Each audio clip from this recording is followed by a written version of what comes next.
Pendant 5 ans, il a vécu loin de la France, loin des médias, loin de la scène. Jean-Jacques Goldman, l'artiste préféré des Français, s'était réfugié à Londres pour disparaître. Mais aujourd'hui, on apprend qu'il est rentré en France.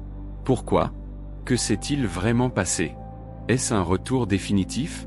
Une décision de cœur? Ou un choix dicté par la famille? Restez jusqu'au bout, la raison est bien plus touchante que vous ne l'imaginez. Bonjour à tous et bienvenue sur la chaîne. Aujourd'hui, on parle d'un homme que tout le monde aime, mais que personne ne voit plus, Jean-Jacques Goldman. À 74 ans, le chanteur culte vit dans une discrétion totale. Pourtant, une information vient de tomber. Il a quitté Londres et est revenu vivre en France avec sa famille. On vous explique tout. Retour en 2016.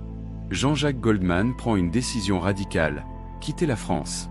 Il s'installe à Londres avec son épouse Nathalie Uanglagier et leurs 3 filles, Maya, Kimi et Rose. Pourquoi ce départ? Une seule raison, l'anonymat. Fatigué d'être reconnu partout, il voulait une vie normale, pouvoir marcher dans la rue sans être arrêté, se consacrer pleinement à sa famille. L'animateur Eric Jean-Jean expliquait d'ailleurs. Il avait envie de s'occuper de ses filles et il avait envie d'anonymat. Un choix simple, humble, fidèle à l'homme qu'il est. 5 ans plus tard, en 2021, surprise, Jean-Jacques Goldman est de retour en France. Il s'installe à Marseille avec toute sa famille. Mais pourquoi revenir? Pendant longtemps, plusieurs hypothèses ont circulé. La pandémie de Covid plus dure au Royaume-Uni. Un sentiment d'insécurité. Le besoin de repères. Mais selon Voici, la vraie raison est tout autre et profondément humaine. D'après un proche de la famille, Jean-Jacques Goldman aurait souhaité se rapprocher de son frère Robert Goldman, lui aussi auteur-compositeur reconnu. Une décision de fraternité, de soutien, de lien familial. À un âge où l'on pense davantage au sien qu'à sa carrière, Goldman a choisi la famille avant tout. Un choix discret, sans communiquer, sans annonce, comme toujours avec lui. Depuis 2001, Jean-Jacques Goldman n'a plus sorti de nouvel album. Il s'est retiré volontairement de la vie publique. Pourtant, année après année, il reste la personnalité préférée des Français. Un paradoxe incroyable. Plus il s'efface, plus on l'aime. Goldman, ce n'est pas seulement un chanteur. C'est avant tout un père de 6 enfants. Avec sa première épouse Catherine Morlaix. Caroline, 1975, psychologue. Michael, 1979, musicien comme son père. Nina, 1985, pédiatre, très discrète. Puis avec Nathalie Uanglagier, de 30 ans sa cadette. Maya, 2004, en école de commerce à Lyon. Kimi, 2005, à Sciences Po.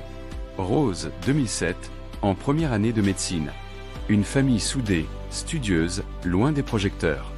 Après son divorce en 1997, Jean-Jacques Goldman retrouve l'amour avec Nathalie. Ils se rencontrent à la fin d'un concert. Un coup de foudre discret, sincère. Ils se marient en 2001. Depuis, elle est son pilier, son équilibre, son refuge. Attention, ce retour en France ne signifie pas un retour sur scène. Goldman ne prépare pas d'album. Il ne prépare pas de tournée. Il ne cherche pas la lumière. Il cherche la paix, la famille, la simplicité. Et c'est sans doute pour ça qu'on l'aime autant. Jean-Jacques Goldman, c'est un artiste immense, un homme discret, un père présent, un frère attentionné. À une époque où tout se montre, il a choisi de se cacher.